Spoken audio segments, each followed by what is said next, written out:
All right. Well, welcome everyone, and thank you for joining us today. I'm joined here today with Unbound Ag, Devin Clark, and Peter DeBoer, and our senior customer success manager for HotSpot Ag, Steven Soares. And we're going to talk about irrigation technology and continuous fertigation.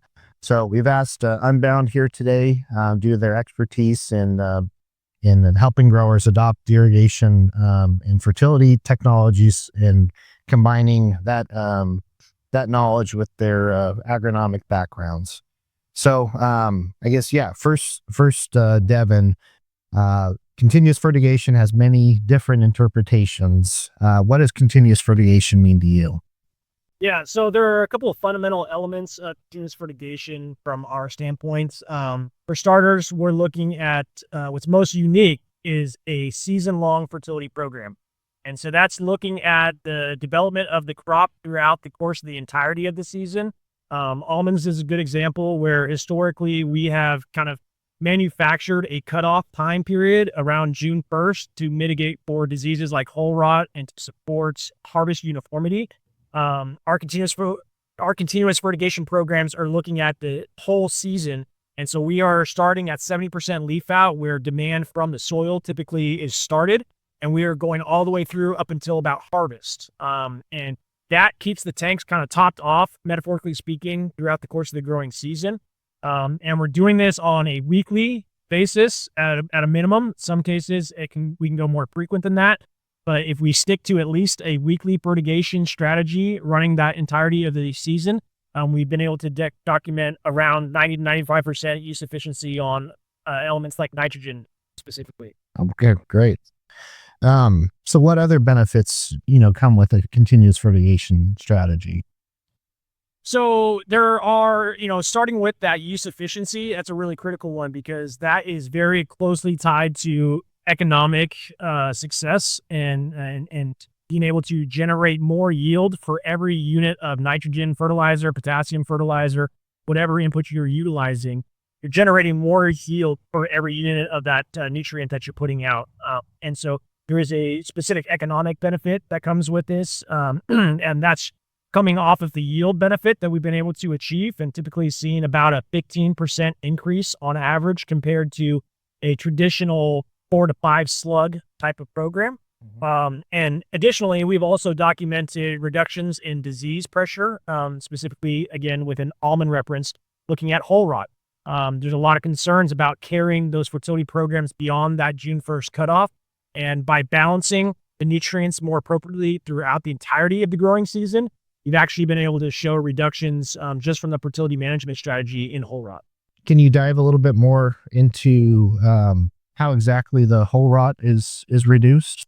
Yeah, so there haven't been any UC studies that have really looked at this mechanism specifically, but in conversations that I've had with folks at the university and at Department of Extension, there's a general consensus that when we are over fertilizing with nitrogen fertilizer specifically in the early part of the growing season, we are creating an imbalance in the cells within that hull. And so as those hulls are sizing and we're setting that whole nut size, the cells are replicating and growing. And when we have excess levels of nitrogen at that particular time, you don't form good cell wall structures and you don't set good cell to cell adhesion. And so you have this breakdown that occurs at hull split because you predispose those to infection. And that's where that disease presence comes in. So if we manage a better balance through weekly fertigation events and focusing on what that tree needs at that particular time, then we are able to mitigate that whole rot disease. Wow. Yeah, some great benefits. So, Peter, Devin kind of jumped into some of the research aspects of the continuous fertigation strategies. Can you talk a little bit more about some of the real world experience you've seen with growers implementing a continuous fertigation strategy? Sure. Yeah. Continuous fertigation at its core is really kind of the epitome of the 4 R's of nutrient management, right? And so when we think about resource allocation, when we think about how every farmer has a fixed budget that they're working with, If you deliver those nutrients on time and in the right quantities, there's an immediate economic benefit in terms of, like Devin mentioned, a cost savings per unit of crop that you're going to produce. It doesn't matter if you're producing a 2,000 pound crop or a 4,000 pound crop. If you're able to do it more efficiently, then there's less of a financial burden on the grower through the year to actually mature that crop and get it to the end of the season.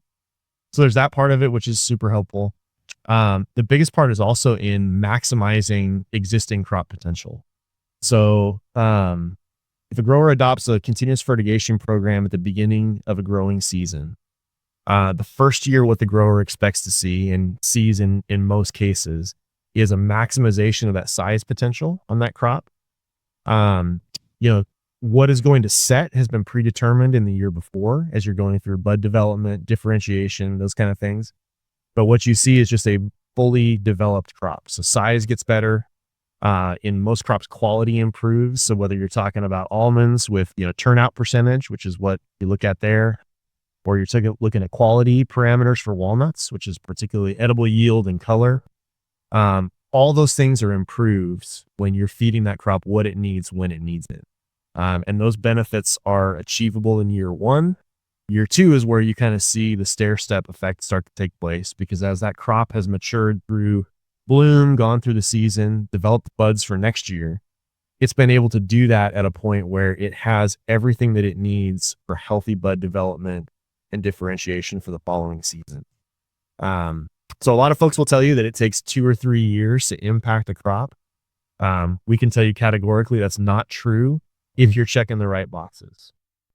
So when I came back to the farm, I was responsible for a lot of the fertility strategies, and so I was kind of taught by my predecessor, and I like to call it a meat and potatoes type of approach. So UN32, SOP, MOP, and the pistachios, and boron. So however, working with our new agronomists, and then obviously working with you guys, have seen the light, and we're implementing a continuous fertigation strategy now. But for those who are kind of on that meat and potatoes type approach, how do you get started, or Peter, how do you get started with a continuous fertigation strategy? Yeah, good question. So I would say, first of all, it's important not to forget about the meat and potatoes part of a fertility program. The elements you mentioned with a couple of others, like, they really are the backbone of a program that's going to be successful. However, plants have a very dynamic and changing nutrient demand throughout the year. If you think about a human diet, we require 2,000 calories a day, and the makeup of that diet doesn't really change a whole lot unless we're doing something, particularly taxing physically, or we have a medical issue going on. Trees are not that way. Their nutrient demand changes throughout the year as they undergo different physiological processes. And so really understanding what those changes are and what those should look like when you're making a fertilizer application, it is really important. You still have to focus on the core elements that all plants need to survive. But I think continuous fertigation gives you the ability really to dial in, okay, here's exactly what this micronutrient demand is, and figure out a way to address that so that the plant has what it needs. Okay. Yeah. So Peter, you mentioned just how dynamic the uptake for the nutrients can be. So with the continuous fertigation approach, Devin, is it based upon phenology, temperatures? I guess, how do you know exactly when the plant needs certain nutrients throughout the year? Yeah, so it depends on the crop in a lot of ways, with regards to the amount of research that has been dedicated to that crop. So almonds, I would say that we were spoiled in almonds. So there's been a lot of research funded through the Almond Board and other various entities to be able to support research that has gone through tree destruction in the orchard and identified what amount or what proportion of nutrients, for nitrogen all the way down to boron, existed within that tree throughout the course of the growing season. And so there are very explicit curves that are available that look at proportionality through the growing season based on number of days following 70% leaf out. And what's, that is a great starting point, and it is the basis for any kind of weekly fertigation program.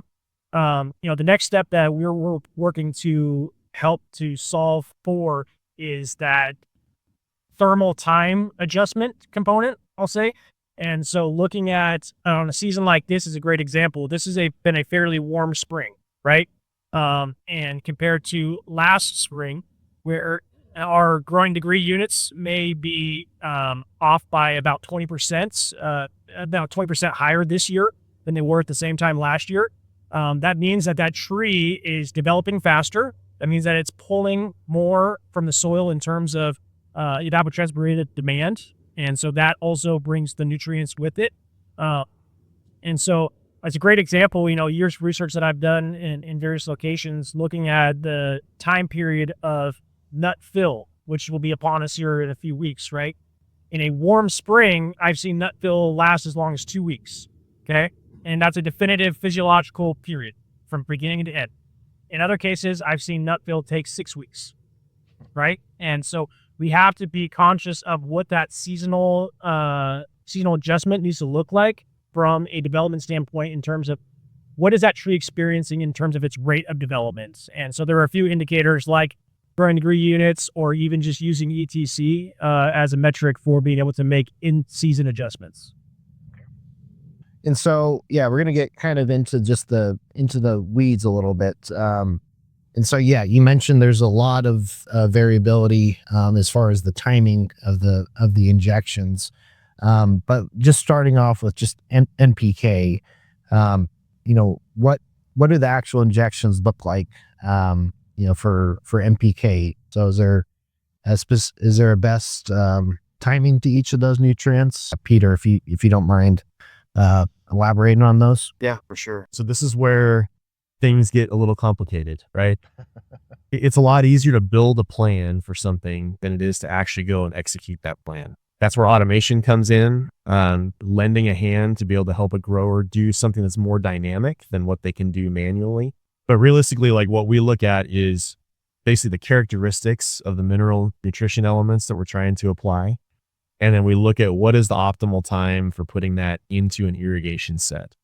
That's probably the one component of the 4 R's of nutrient management that gets overlooked the most. We're generally pretty good at understanding rates and timings in terms of what part of the season should I be applying something.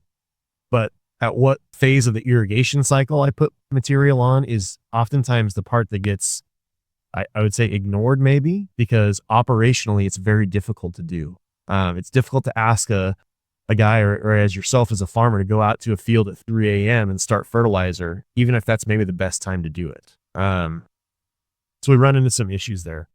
But typically what we do is we look at, mineral nutrients. So in particular nitrogen or other leachable elements, we look to set those late in the irrigation cycle, with the goal being to essentially set those in the root zone where there's moisture and where there's root uptake happening. And that leaves that nutrient available for the crop.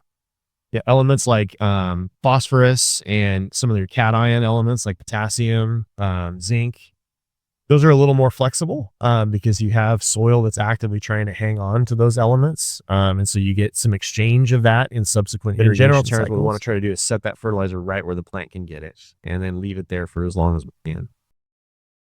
Yeah, and as far as a strategy, so and we'll take a little bit deeper dive into our scheduling platform where growers can actually schedule the irrigation and fertigations. But, for example, if you're using a nitrogen fertilizer running a 12-hour set, where in the set do you want to start that nitrogen injection?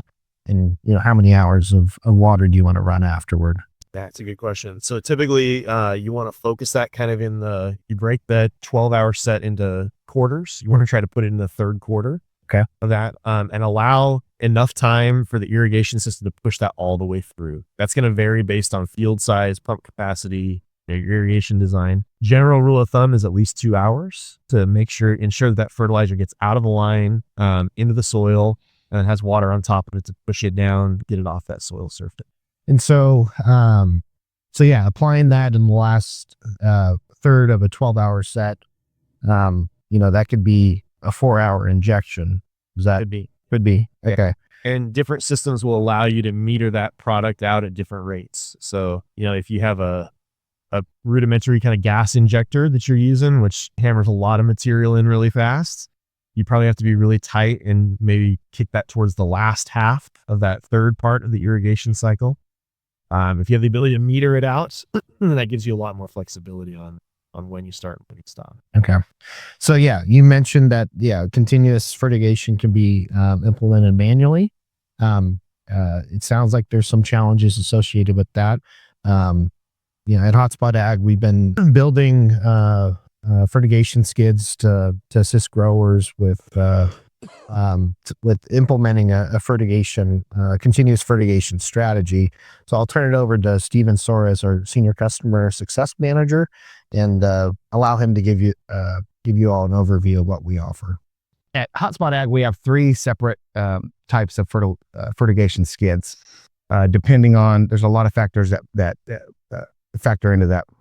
Mainline pressure, how much chemical is going to go in at a certain time. That's the big one. And also power usage. We have 110, we have skids that tie into 110. We have skids that tie into 480. And also what your fertilizer plan is. We have a skid that goes from 3 GPM to 53. We have one that goes from 30 to 540 for the guys that really want to slug it out there.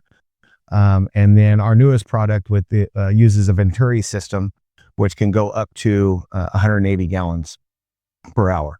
Well, yeah, and we have one out here in the field, and so we'll walk over and give you guys a good look at our new Tri-Venturi skid. So this is our newest skid. It's the we call it the Tri-Venturi skid. We call it the Tri-Venturi because it has 3 injection ports.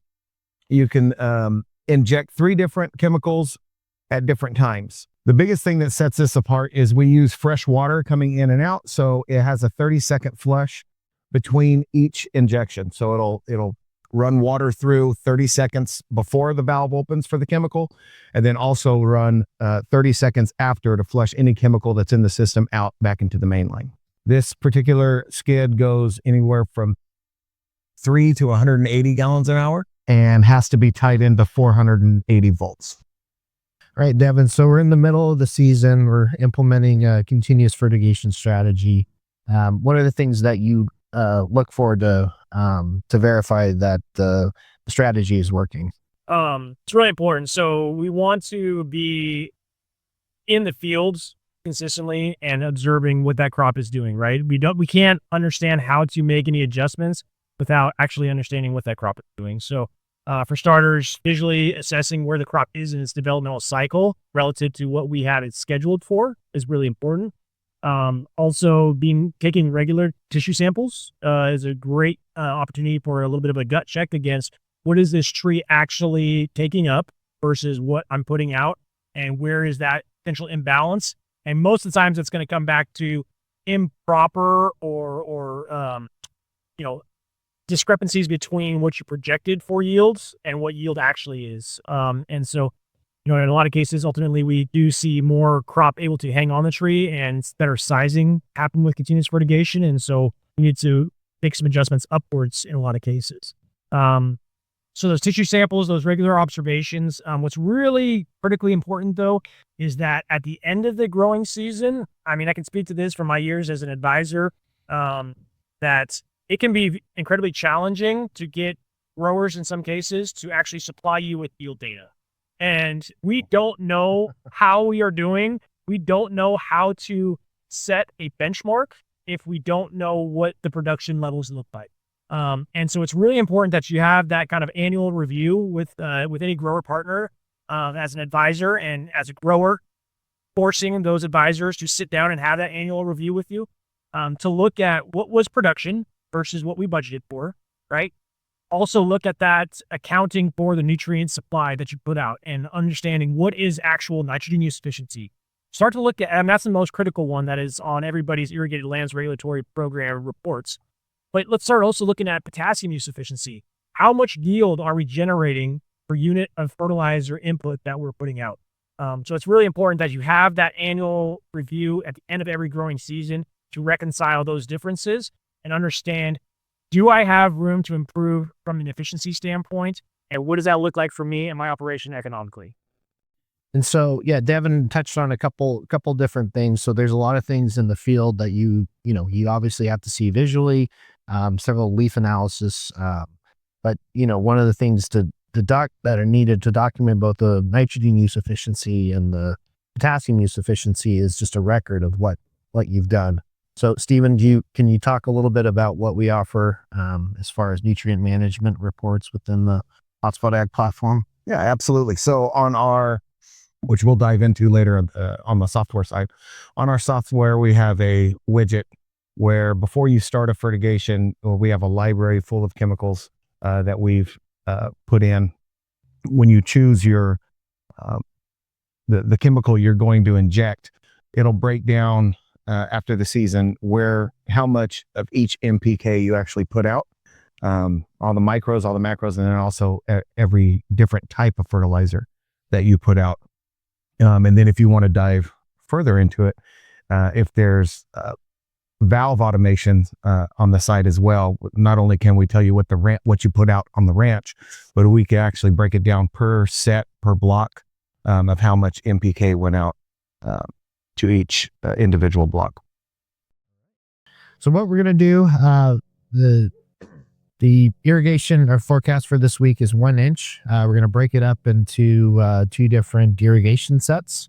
And so what we're going to be doing is we'll give that irrigation recommendation to Peter and Devin, and they're going to help coach Stephen on the proper timing and amounts for the KTS and CAN 17 for this week. So Stephen, if you want to go ahead and move over to the next day. And all right, so we're going to put a 1/2 inch on Clark A East.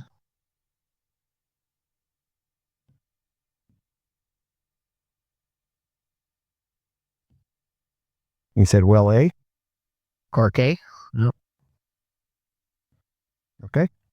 So we've got 1/2 inch run, and we want to run roughly 400 gallons of CAN 17 and then 100 gallons of KTS. So how should Stephen break those up within the set? Yeah, well, for starters, we got to think about the agronomics of those 2 inputs. And the nitrate-based nitrogen fertilizer is one that we talked about earlier that will leach with water, right? So we have to be cognizant of where that's being put in that irrigation set, and we want to shove that closer to the ends of that irrigation set. So ideally, the potassium is a very soluble product as well, but potassium is not going to leach near as much. And so if we're going to put those within the same irrigation set, we're going to want to start that KTS probably around the middle part of that irrigation set, run that for a couple hours so that we have good uniform mixing throughout the entirety of the irrigation infrastructure. And then we want to put that CAN 17 towards the later part of the irrigation set, ideally with 1 to 2 hours of water runtime after it, to ensure that we are maintaining that product within the root zone. We're not moving it any further than it has to be. If this was a very light textured soil that was very sandy, we would want to reduce that amount of flushing after that CAN 17, right? So in this case, again, running KTS about midpoint through that irrigation set, and then running that CAN 17 for at least 3 hours, ideally towards the later part of that irrigation set with about a 1 to 2 hour flush. Okay. So KTS in the middle of the set, and you said for 2 hours? 2 to 3 hours, yeah.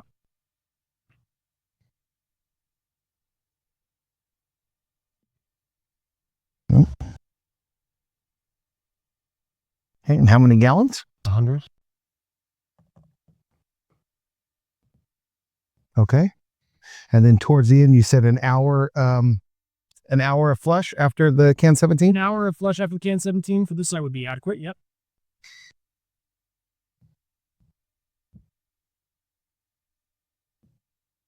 And how many gallons? 400. Okay, so we have 3 hours of KTS putting out 100 gallons and 3 hours of CAN 17 putting out 400 gallons with an hour flush at the end.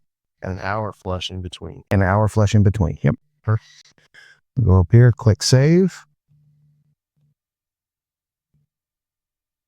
Nope. And it saves. So yeah, what we have set up on the schedule right now is you're going to kick the kick the pump and valves on at 6 a.m. and run to 6 p.m. Going to be putting out about a half an inch. Going to be running the Clark A well. We're going to have the KTS kick on about midway through the irrigation set. Have a hour of flush, and then the tail third of the irrigation set going to apply the can 17 for 400 gallons. So one of the things I see in this is we're trying to save on time of use. So why don't we go ahead and actually shift that back just 2 hours, so we can start at 4 a.m. The time of use here is starts at 4 p.m. Why don't you go ahead and move those hours back? So instead of having to do the whole thing over again, I can just slide everything over 2 hours.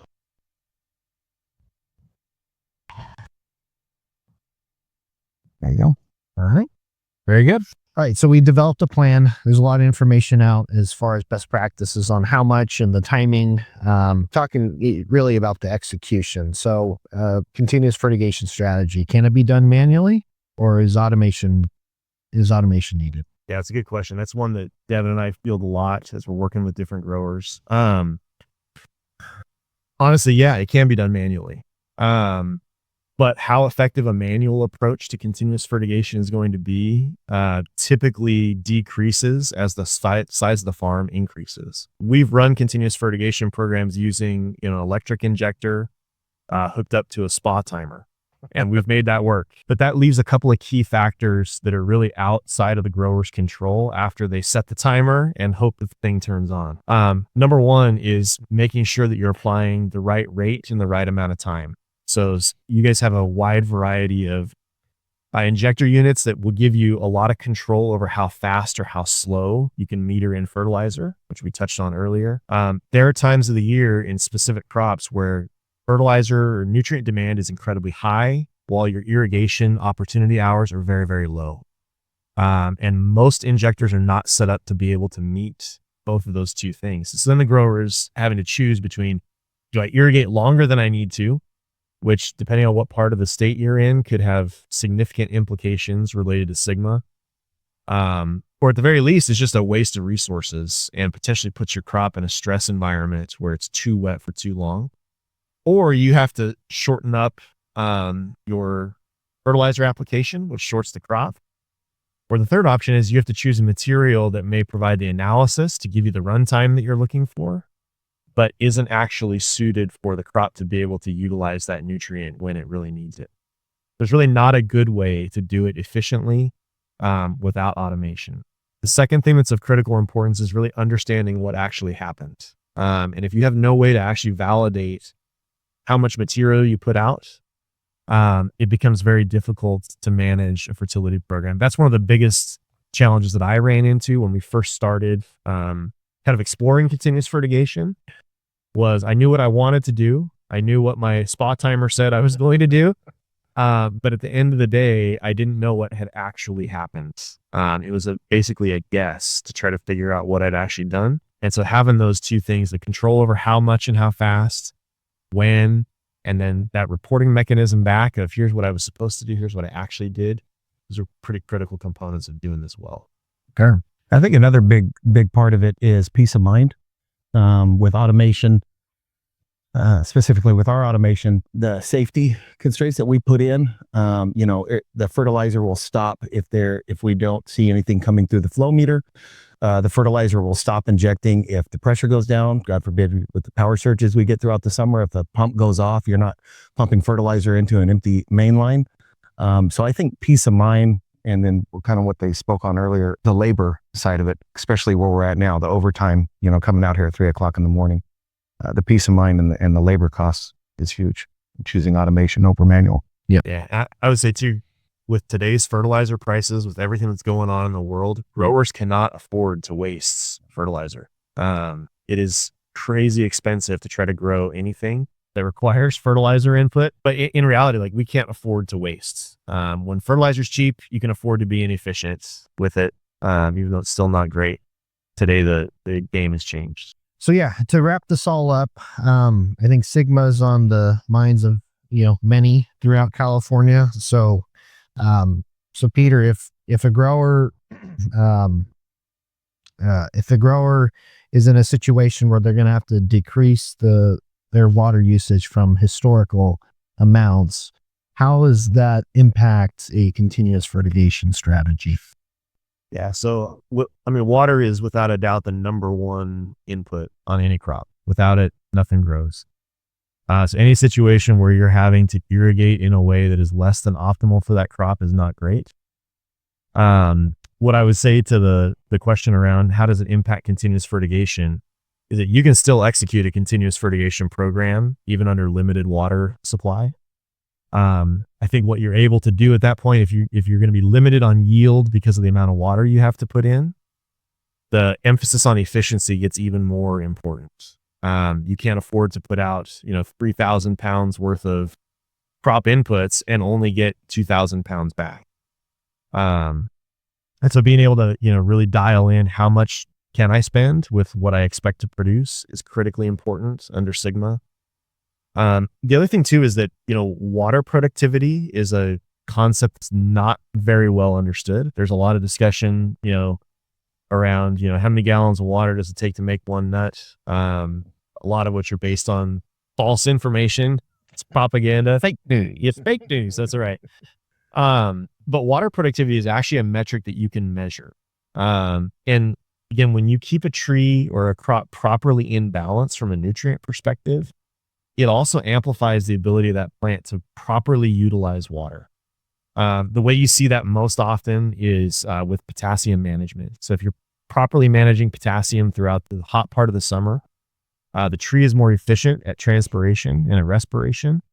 So instead of opening up during the day because it has to discharge oxygen, you're able to do that at night, which reduces water loss, which always happens. So there are real positive impacts you can take. I think we've documented about a 10 to 15% increase over all the years we've done this in water productivity. So that's how much crop or drop you're putting on. And so it really can make a meaningful difference for a grower. All right. Well, thank you everyone for joining our webinar today. Special thanks to the California Farm Bureau for allowing us to share this with you today. Special thanks to Peter and Devin with Unbound Ag. If you want to learn a little bit more about Unbound Ag and what they can do for your farm, visit www.unboundag.com. If you want to, Stephen, thank you for joining us today. If you want to learn a little bit more about the fertigation products that we have to offer, you can visit www.hotspotag.com. Thanks.